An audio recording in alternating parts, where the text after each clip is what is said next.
Let Uh, me let me see if I can find it. But I can't remember what it was. They were Radio opening Flyer, not writer. Radio Flyer, right? Yeah. Yeah, they're opening a new headquarters or something. Is that what it No, was? no, no. They're opening their first brick and mortar store at Woodfield Mall after like 110 years or 20 years in business or whatever. Yeah. Huh. Um. Yeah. Hmm. At Woodfield Mall, I thought Woodfield Mall was kind of not doing very well. I don't think any malls are doing very well. Yeah, I What know, also makes right? it kind of interesting, right? You're right. Yeah, that's true. Yeah. I think Yeah. Woodfield's probably better than most of them, but yeah. I oh, wait a minute. Are you frozen? I seem to be frozen. Wait a minute. Oh, here we go. I don't feel frozen. Do you seriously? Carl was complaining about the weather last night when he came No, I over. said I don't feel frozen. Oh, well, I know you never feel frozen, do you? Not really. Are you ever actually cold? Yeah, Yeah. in the winter. What? In the winter. Okay. No, he was complaining about how cold the summer was. This, Yeah, some does that too. yeah, yeah. I don't know why he like wants it to be hot because it's supposed to be or something. That's weird because he doesn't really like the heat, but it's like change. He like wants it to be hot because it's August, so it should be hot. Yeah, yeah. Say, by the way, the Air and Water Show is this weekend coming up. So, you know, I guess it's the Thunderbirds, I think. The Air Force guys are going to be in town this weekend. So they'll be doing their rehearsal, and one of our colleagues has a penthouse over at Illinois. What do they call that? Lakeshore East over there. Mhm. They're doing a Brokers Open. Did you get the invitation to that? I didn't notice it. Oh, okay. Maybe you'd like to go with me. They're doing a Brokers Open. You can see them rehearse. I don't know what we're going to see, but you know, So they're doing it on Friday. yeah, they're doing it on Friday. And they're gonna, you know, I think it's just I I don't know that they really, well, maybe they do. I mean, they want you to come and see the Thunderbirds rehearse, so that means they're going to hang out, right? But apparently they're doing the whole top floor of this building. Um, Cirrus, I think it is. Is that the name of the? You been keeping track of what they're building over there? Is that the new one? I don't know that one. I mean, it must be Or a rental building. is it a rental building? I think it is. I Yeah. really don't know. I mean, Aqua's is a rental building, right? But Aqua's both. I mean, it's both. is it both? Mhm. Oh, let me see if I can find the email. I guess I had the impression since they're doing a Brokers Open. Oh, it's in Lakeshore East. Okay. Lakeshore East, yeah. Yeah. I had the impression it was condos rather than Yeah, I think it is. Yeah. I thought you were talking about in Streeterville and the only new ones there are rental, but yeah, no, Lakeshore East. Yeah. Which has really become quite a neighborhood. I mean, it's quite oh, okay, now wait a minute. I have to look for it here. We went to Ming Hen cuisine on Saturday with my sister, brother-in-law, and my sister's law school friends. And my sister was saying when we had it set up, she's like, I don't know that one. And I was like, yeah, you do. We've been there like 5 or 8 times. She was like, what do you mean? I said, but we've been to the one in Chinatown. Because they always, when the boys were in town, they always want to go to Chinatown. Oh, So that's where we would always go. We've been there for a couple of Christmas dinners and stuff like that. And I said, it's the same place, but it's on Ohio in Streeterville. And she was like, oh, I didn't know. And then my brother-in-law was like, oh, it's this one. He pulled it up on his map. And I'm like, no, that's Ming Hen also, but that's just across the river in Lakeshore East. They have like 5 or 6 of them around, you know, they're in the burbs and stuff too. But Ming Hen. Huh? Not Lo Mein, Ming Hen. MING, Hen, HEN, like the bird. HIN, like Chinese, yes. So they're all over the city. I've never heard of them. Well, they're all over the area, but I mean, they're in the burbs, but there's 3 of them in the city, but they're literally like a few blocks away from each other, just on across, and they're huge, but just across the river. But it's like, it's interesting because even though they're just across the river from each other, they are 2 distinct neighborhoods, Huh. you know, and That's that, true. I mean, that Streeterville works. is very different than, let's see. I'm trying to find this thing about the, oh, maybe it's in here. Here we go. It's called Cirrus, Cirrus. Yeah, I know which one you're talking about. Yeah, it's on the corner there in Lakeshore East. Yeah, Yeah. it's I one of thought- the one of the Magellan buildings. What? It's one of the Magellan buildings. Yeah, Right. Yeah. But I think, I'm pretty sure it's condos. I think yeah, Aqua, it is.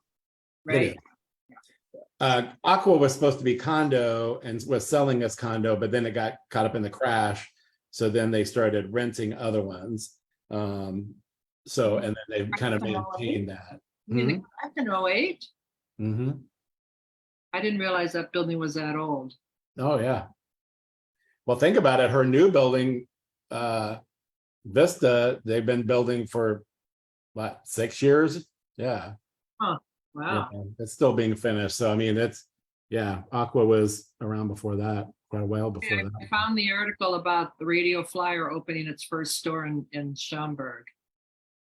Yes, it's interesting because it's like 110 or 120-year-old, Chicago company. Yeah. And they've, never sold, I don't think directly before at all, but especially through retail. And it's still owned by the family. This is 3rd generation of the family that started it, running it. And they've decided, and it's interesting because it's at this point too where retail is in such disarray, and the malls are struggling, and they're not only opening a store, it's like there's going to be a test track in it. They're going to have all this According to stuff. this article, they now have e-bikes, which Well, the owner said he feels like now they have a broad enough product range to actually open the store. So that's here's the point too, is that it's a place for people to go see it, experiment with it, feel the live product, and then they can go home and order it online, and the company benefits either way, right? Since it's then they even have some sort of like electric, like child-size electric Tesla too that they're doing. Yeah. Well, the funny thing is about the e-bikes, because I know that they've gotten really popular, but back in like 2001 or something like that, Bob and I had joined New Skin. They had a division called Big Planet. I don't know if they still do or not, but I'm talking, over 20 years ago. And they had rolled out an e-bike, and we had tried to sell it, but it wasn't a good bike. It wasn't a good scooter. It was kind of like a hybrid between the two. It wasn't, if you wanted to bike, it wasn't particularly great for that. Or if you wanted a scooter, it didn't really go that fast, which I guess isn't a bad thing. But I'm just kind of wondering how these new e-bikes, how they compare to those old ones. Because I don't know, but people love them, so they must be working well. I see people on the streets. I mean, like not only with the e-bikes, but I mean they go like a motorcycle. I mean they go fast. I mean these e-bikes that we had, they didn't go that fast. The charge didn't last very long. I mean, I'm sure they didn't have the technology 20 years ago, that they have now. But yeah, and like these guys, like these kids on their skateboards that are motorized. Oh my God, it's like I'm like afraid for them. They're going so fast. Well, right. And the Divvy has the electric bikes and electric scooters and everything on them now too. So yeah. But I mean, they're like a motorcycle for Pete's sake, right? I mean, really. Well, I don't know about that, but I mean, you can get going you wouldn't take them on a road trip. I don't mean that like you would a motorcycle, but I mean they go fast. They go at least 30 miles an hour. which, you fall off of that thing going 30 miles an hour, you're going to do some serious damage, I think. But I mean, you can go 100 miles an hour on a motorcycle. Yeah, no, I know. No, I know. But I mean, but You they can go, go 30 miles an hour on a bike. You can go 40 miles an hour on a pedal bike easily. I've done it. So well, if you have the right conditions, environment to do that. downhill. Yeah, exactly. So when I used to do the AIDS rides, the Twin Cities to Chicago AIDS rides, and there was a point in Wisconsin where we would be at different points, we're on different highways or byways or whatever, but there was a couple of days where we were on an old rails to trails, there was old right. lines that have been, and there was one where you spent the entire morning, and I don't remember, it's just like I don't remember the exact numbers, but it was like a 3 or 4% incline, but you do it all morning long because you're climbing toward this mountain. And then you go through a tunnel, you go through like a 1/4 mile tunnel that was the old, train tunnel through maybe it was a 1/2 mile. It was a long tunnel. I mean, completely dark. You couldn't see the light at the end. And you go through the tunnel and you come out, and then it's like another 2 hours of decline. So it's not steep, but it's constant. And I remember I was like by myself in because at different points you're like in groups or crowds, and then it gets spread out. And at that point, I couldn't see anybody behind, in front of me or behind me. I was by myself for quite a while, and I was really enjoying, because you were doing the incline for so long, it started to wear on you, and then you had the decline, and it felt so good. And like I said, it wasn't steep, but you started going and going and going. And then I had the speedometer on there. I was at like, I don't know, 42, 44 miles an hour. And I was like, ugh, this is and it's very open, it's trees, so you don't feel like you're in traffic. It didn't feel dangerous, but if I had fallen, it probably would have been. Well, or if you hit a pothole tree or something. whatever, yeah. I And remember it's on that chat, the ground was the chat. So right. yeah, but anyway, and I wasn't even pushing it. So I don't know how fast I could have gone if I was pushing it. Like if you were actually decline. Yeah. So it's just interesting how fast you can go on that stuff. Yeah.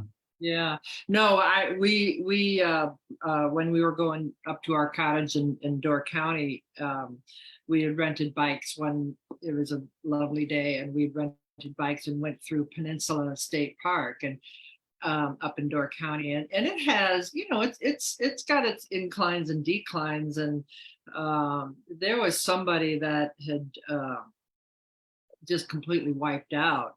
They were going too fast on one of the declines and got to the bottom, hit a pothole or something. They ended up having to go out on an ambulance. So it's no joke, right? We had a couple of people, mostly not so much on the main rides, but on all the training rides, we had people really get hurt. Mm-hmm. So it was, honestly, spending all that time on the bike for those rides kind of scared me off of riding in the city anymore. Yeah. I wasn't really afraid of that before, but I kind of learned to be afraid of it, when especially when you had the open road. I don't know. But we had those e-bikes. I would ride them around town, but yeah, I mean, I think it's scary to ride a bike in the city. Yeah. I think maybe I don't know if it's better or worse now. There's more riders now, so I think that you hear more stuff. But I mean, they've really done a lot of work on the bike paths and doing different routes to be more protected and everything. Yeah, so which is really important. I think it's important. I would think that it's safer now than it was then. There's probably more injuries now because of the increase in the number of riders, but yeah. But anyway, yeah. So e-bikes and Radio Flyer. It says in this article that they started making. They introduced the Little Red Wagon apparently, and they started. He was an immigrant Yeah, I think town. an Italian immigrant started making like wooden carts and stuff, and then Yeah. eventually turned into the little He was red a furniture, wagon. And yeah, yeah, he was a furniture builder, and he came to Chicago in 1914. Their headquarters is actually out on Grand Avenue, just east of Oak Park, over by the Brickyard over there, if you know where that is. yeah. Uh, Most people have probably passed by the big wagon before. yeah, yeah. You ever seen it decorated for Christmas? No, I haven't. It's I pretty have cool. They decorate it for Christmas and everything, and lights it and all bulbs. lights up at night anyway. That they light up the big wagon at night, but when it's they decorate at Christmas, it's really cool. Yeah. Well, I had a little red flyer when I was a kid. Did you? Didn't you? Yep. Radio flyer. Yep. Radio flyer. Yeah. Well, I don't know if it was actually a radio flyer. I'm sure there's competing brands, but Did you have the knockoff?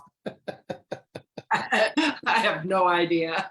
I know that my dad ended up confiscating it so he could haul bricks and stuff like that for his. I do remember mine getting really rusty. Yeah, they get pretty dinged up. Banged up and rusty. Yeah. They're good for hauling stuff, though, for sure.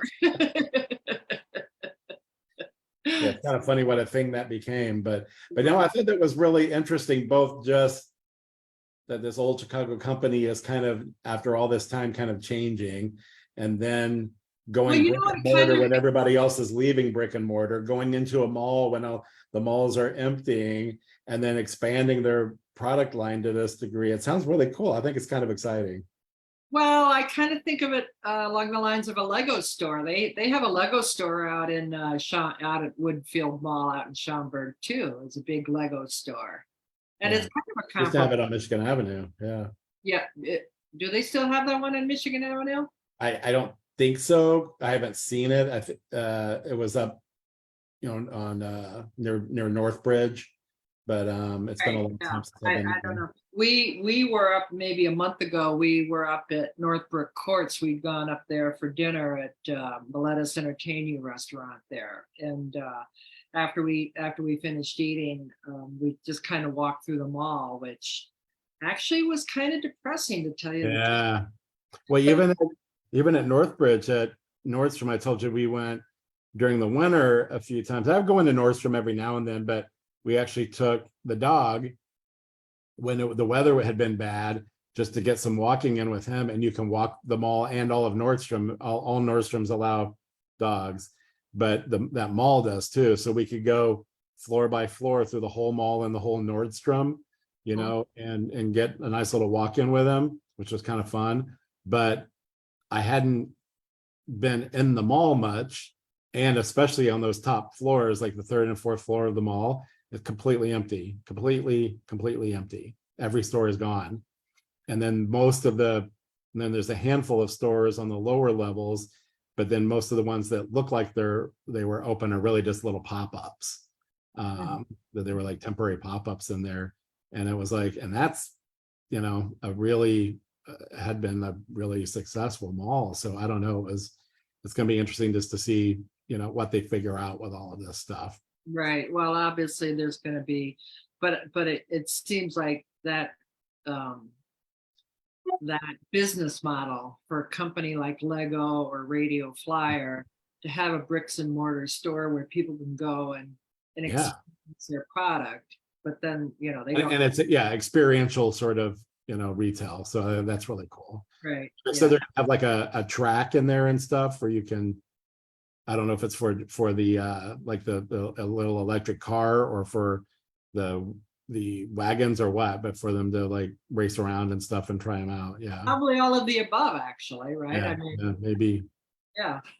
So, although you might want to take the e-bike out into the parking lot and then Yeah. right away into the sunset. Hey, that's our e-bike you're on. Come back here. And I know they've said a lot of the retail is going to need to change to more of an experiential sort of. That's what a lot of people are recommending, that it changes to more of an experiential Yeah, sort 'cause of. otherwise, why would you bother, right? Yeah. Why would you just go on to, dare I say it, Amazon? Yeah. But then I think from what I hear, like Nordstrom is still doing well, and it's because of like their extreme customer service, and if people want that versus an online experience, it's So it's you know, kind of the other end of it or something, I guess. Yeah, the extreme of it. Yeah. So, all right. Well, so we got coming up this week the Air and Water Show. So be ready to hear the jets, the Thunderbirds zooming overhead. I think they start usually Thursday and Friday. I think usually they do. Yeah. Yeah. Yeah. Yeah. I think Of course, you're it right. depends on weather, but I think both Thursday and Friday they're doing all Full blown the air show, the Air and Water Show this year, because I think during COVID they only did it one day and they didn't do a whole day. And are they back, or do you know? I don't know. I haven't followed it. Yeah. I wonder. I haven't followed it. I mean, we haven't been to the Air and Water Show. And Well, I know that a lot of the air shows around the world they've been pulling back from, right? Partly because a lot of, you know, crashes and stuff right.